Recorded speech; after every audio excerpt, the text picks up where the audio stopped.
Greetings and salutations, horror movie fans. My name is Gilbert Ybarra, and welcome back to the Attic Review. On today's episode of TAR, I want to talk about the late 90s classic, I Know What You Did Last Summer. Disrespectfully labeled as merely a Scream knockoff, this slasher, also written by Kevin Williamson, is an all-time classic, and I want to talk about why it deserves more street cred. I'm going to break the film down into the 3 acts as I saw them play out, what I liked and disliked about each act, and how I felt about the film overall. P.S. There are 2 things I want to talk about at the end concerning the Scream labels, and also how the author of the book actually felt about this film. So without further ado, let's talk about the underappreciated I Know What You Did Last Summer. It is 4th of July weekend, and life for Julie and her friends Helen, Barry, and her boyfriend Ray couldn't get any better. They are celebrating America, Helen winning a beauty pageant, and their promising lives after high school, and no better way to ruin that than drinking and driving. And hitting someone.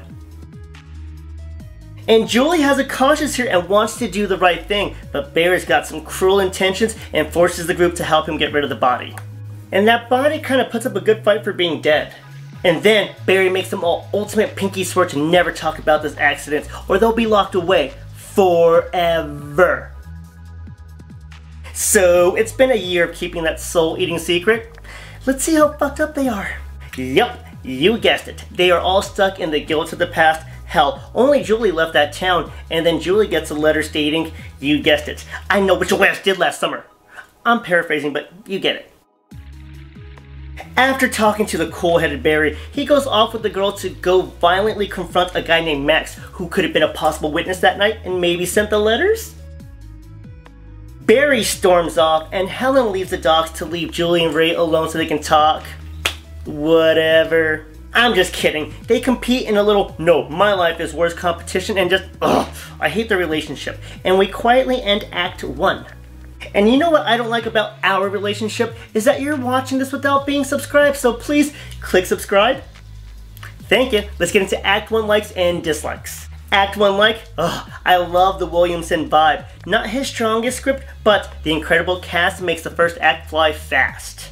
Their intensity and panic during the accident was just some A-grade acting right there. Mwah. And I guess in a deranged way, I love the moral dilemma of all this, because honestly, what would you do if you were in their shoes? Actually, scratch that. Don't answer that, you psychos. But seriously, that scenario alone is scary even without a slasher. Act 1 dislike, you know what, this is a movie and life dislike, because I never forgave Freddie Prinze Jr. for stealing my girl Buffy. And the second thing, god damn it, I forgot how good looking Ryan Phillippe is. I don't even know why I'm watching this piece of shit movie. Let's get to Act 2. Well, Act 2 begins on a good note for me because I'm not a big fan of Johnny Galecki, so his character Max, well, let's just say we get our first taste of blood and get to see the Hookman slasher for the first time. I think he might have sent a letter. Then Barry gets his cute ass sent to the hospital in a very bizarre sequence. Just check it out and you'll see what I mean. So this leads the Scooby Gang to go discover that there was a body found, and he must have a name. And his name was Robert Paulson. I made it funny. Now for real, his name is David Egan, and the girls are off to go have a chat with his next of kin after they find out some dark details about him. Then they have an awkward ass talk with his freaky sister. The next morning, Helen wakes up with a toddler who found scissor style haircut, and she acts accordingly.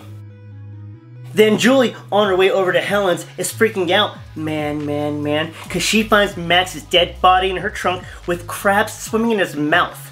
But of course, the body is gone as soon as she brings Helen and Barry to the crime scene.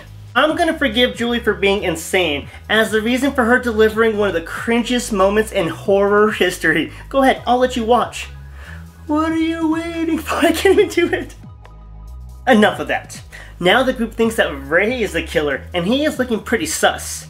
Or maybe that's just his shitty acting. The group's new super smart plan is to split up as much as possible to go solve the mystery, and we end Act 2. And if you're watching this right now without being subscribed, please make it your plan to subscribe and tell some friends. Now let's get into Act 2 likes and dislikes. Act 2 like, okay, I'll bite. I love the whodunit execution in this movie. Yeah, it's cheesy here and there, but it's so much fun watching all the finger pointing, new suspects, and red herrings pop up to help further plot development. Also love Barry as the secondary villain. Yeah, he's not the slasher, but he is a terrific a-hole. Another like is that the pressure seems constant. Low body count, but the stress is still felt in this act.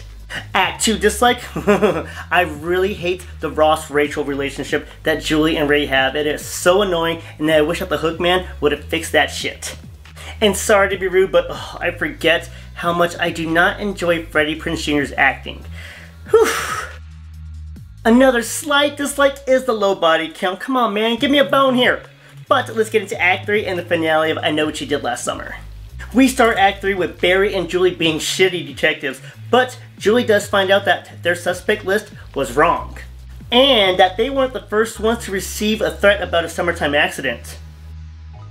Yo, somebody call Kevin Costner because Barry can't bodyguard for shit, and a wonderful murder-death-kill scene with some incredible acting from the one that got away. No, not Ryan Phillippe, Buffy! But his acting was wonderful too. Miss Geller follows that up with one of the greatest chase scenes in horror history as a cop gets duped and killed by the slasher, and she takes off for her family store where her sister and safety hopefully await. Another tense scene leads us to the inside of the store where, damn, Helen's sister Elsa is so hot, but the killer has to slash her hiney. Well, not her hiney, but somewhere else to savagely unalive her. The amazing chase continues, and yes! Helen makes it to safety. Oh, thank God. Well, she would have made it, but she has some of the worst luck in horror movie history, and damn it, Helen, we were rooting for you. C'est la vie. Julie goes back to her superpower being wrong about everything, and mistakenly thinks that Ray is the killer again. Finally, after her 75th attempt of guessing who did it, she figures out who is behind making their summers miserable. This leads us to our final face-off on the boats, and I'm going to let you enjoy the rest of finding out who was so mad at them for what they did last summer. And I'm going to let you enjoy the rest of this video as a subscriber as soon as you click the subscribe button. Alright, thank you. Act 3 likes and dislikes. Act 3 like, hands down, top 10 or 5 greatest horror chase scenes ever. Thank you, Sarah Michelle. Another like was that it tied up nicely. This movie was more complex than it first appeared, but it answered all the questions that it posed. Another like, the chase and kill scenes were great. They are memorable to this day for a reason. Like I said earlier, there are 2 things that I want to talk about before I get into my overall feelings about the movie. The first one being that the author of the book did not approve of this being adapted as a slasher. The reason being is that her youngest daughter was sadly murdered by an unknown assailant, and she didn't appreciate the subject being glorified. The second thing here is that Kevin Williamson wrote this before he wrote Scream, but no one wanted this script until after Scream became a success. And this is why most claim the writing in film to be inferior, because it didn't have that Scream confidence yet. Despite all that though, I really enjoyed the movie, and I'm going to tell you why. Overall, despite its flaws and perceived as a lesser version of Scream, I Know What You Did Last Summer has great, amazing moments and is a nice comfort watch. Never felt boring and honestly has some flashes of brilliance. I can say that this slasher is a favorite of mine to throw on as a reminder of how wonderful it was to watch horror in the 90s. And that's it for today's episode of Tar, and how my love for late 90s horror movies will always appreciate I Know What You Did Last Summer. It has been an absolute pleasure. Please subscribe, leave some comments, tell some friends. My name is Gilbert Ybarra, and thank you so much for watching the Addict Review. Smile, Tiger.